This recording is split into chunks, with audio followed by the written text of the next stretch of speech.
On Tuesday, October 3rd, Minister of Kingdom Relations Plasterk visited the Oranje School as part of his assessment of Sint Maarten after Irma. Like many other structures on Sint Maarten, the Oranje School was also damaged during the Category 5 hurricane.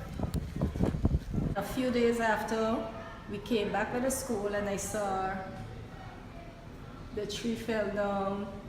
And I looked through the window. I didn't come exactly into the class. I peeked through the window and I saw the whole ceiling tumbling down on the ground. And I was like, oh, my class. Thanks to the quick actions by the Dutch military, most of the school has since been repaired.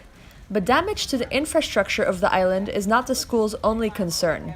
Many individuals have also had to deal with the traumatic experiences on a psychological level.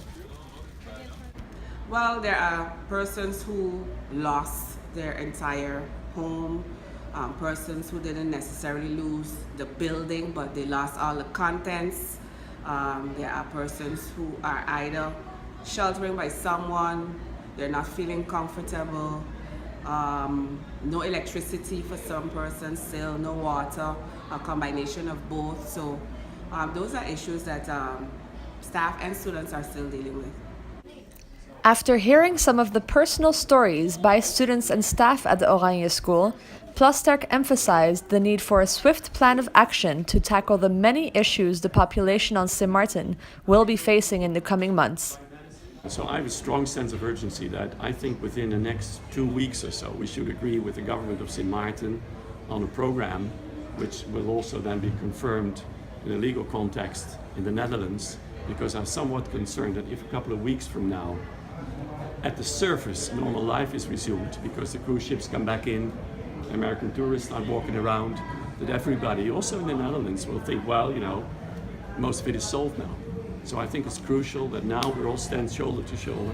We should come up with a strong program, a program that has also that meets all the conditions required, so that we can also from the Netherlands contribute to that. And that also involves integrity.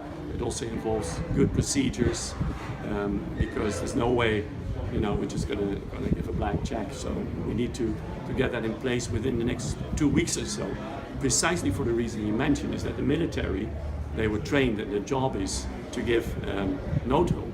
So aid in the first 2 or 3 weeks, but not to run the country. So they will need to pull out and to be replaced by civilians. And that will need to happen on the short term.